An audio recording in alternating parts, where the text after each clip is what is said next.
Hey watch lovers, Brad from Brent Miller Jewelers.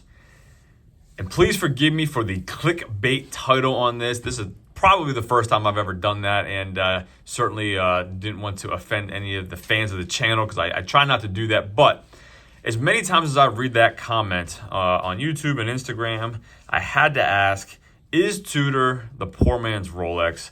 A friend of mine was kind enough to let me borrow his Rolex Submariner. Again, this is not the most recent edition. This is the 114060 Submariner.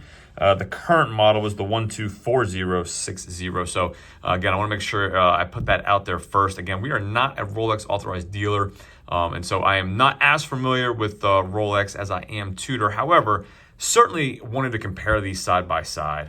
When the Monochrome came out in April, immediately I thought I've got to get a video, and I apologize it's taken me so long to do it, but here we are. So let's go over the specs of these two, and then we'll talk more about that question at the end.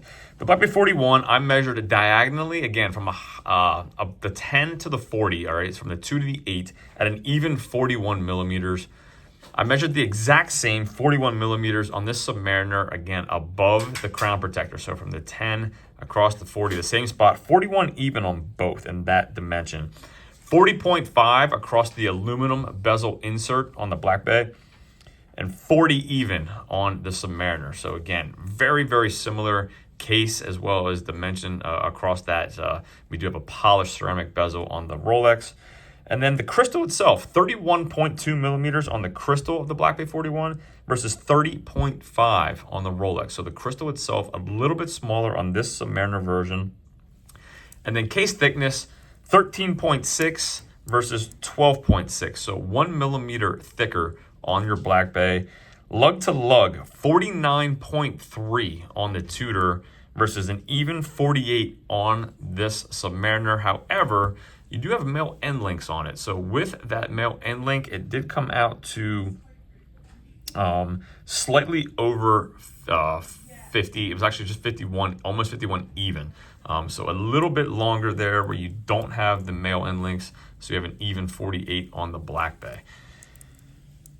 21 millimeter lug width versus a 20 millimeter on the Rolex, tapering down to 16 at the last link before bumping back out to 18 here at the clasp. And on this Rolex, again, 20 down to 15.5.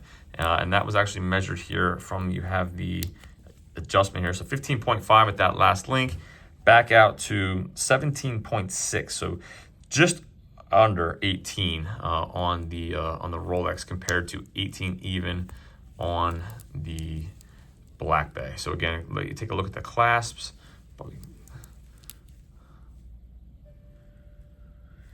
Solid stainless steel case backs on both of these. The Black Bay is the MT5602-U Matas certified movement, 70 hours of power reserve. On this Submariner, you have the caliber 3130 with a 48-hour power reserve. However, if you're familiar with the new model, that has the 3230 on the new Submariner with the 70 hours of power reserve. So you'd have the same power reserve if you're comparing apples to apples on the newest model of the Submariner. 200 meters of water resistance, signed screw-down crown versus 300 meters of water resistance, signed screw-down crown. So again, you can see don't have the crown protectors. And then I weighed them, 164.3 grams on the full stainless steel bracelet versus 158.4. So you're a little bit lighter on the Rolex. You can see no faux rivets. And again, this is used. That is why you're seeing some of these wear marks here. And then let's talk pricing, because I think that's really where this comes down to the discussion at hand here is, is Tudor a poor man's Rolex? And I'll be very frank with you. I don't think the answer to that is, I do think the answer to that is no. I think this watch by itself is a fantastic watch. And let's be honest, these are luxury items. Any watch that's probably over $500, $1,000 is a luxury item. I hate even using the word poor man's anything for us watch folks out there who just love talking watches, seeing watches. So I say that simply in jest. I really do believe these are both fantastic watches, and the Tudor is an absolute, I think, bargain at the price point of $44.25. For what you're getting, I think you're getting a high quality product underneath that $5,000 threshold. You know, the Rolex, if I'm being perfectly honest, is simply in hand is more refined in my humble opinion. It's a little bit thinner. It feels a little bit lighter. It's just a little bit smoother to touch. Again, you got the polished ceramic bezel inserts. Just overall, I do feel wears more comfortably on wrist. But you're paying for that. And so it's never my job to tell anyone how to spend their hard-earned dollar. The new Submariner retails, I believe, at $9,100.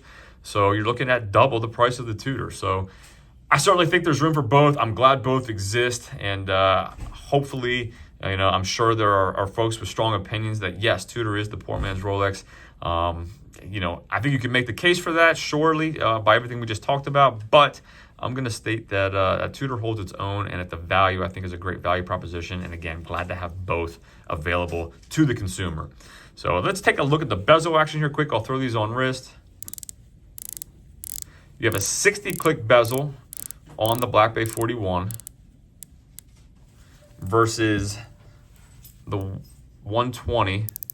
And I do got to tell you, I love and still think that Rolex sets the standard for bezel action, sound, and overall tactile feel.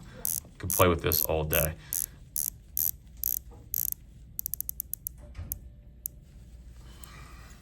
Let me throw these both on wrist, see how they wear on wrist real quick. Again, the monochrome.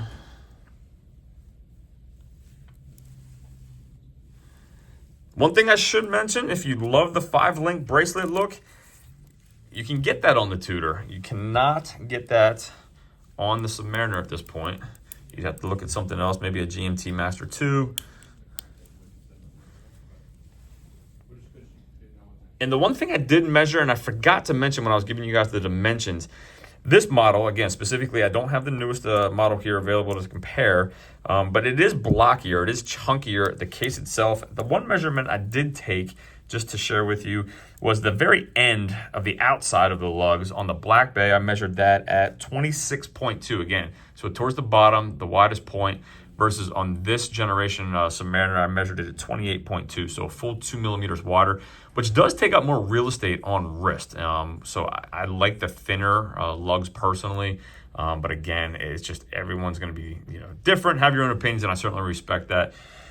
Other than that, the last dimension I did take for you as well was how wide is the crown. So from the outside of the crown to the edge of the case, 43.9 on the Black Bay versus 44.4 on this Submariner. So just a little bit larger. Again, just trying to give you an idea of how they wear. Let me hit the lights for you quick. As always, greatly appreciate you viewing. Sorry I rambled on as long as I have, but I wanted to give you guys all the specs and details on the two of these. Again, you have blue lume versus your green lume on your Tudor. Both fantastic watches. Can't wait to see what everyone has to say in the comments. Thanks again for viewing, and we'll see you in the next video.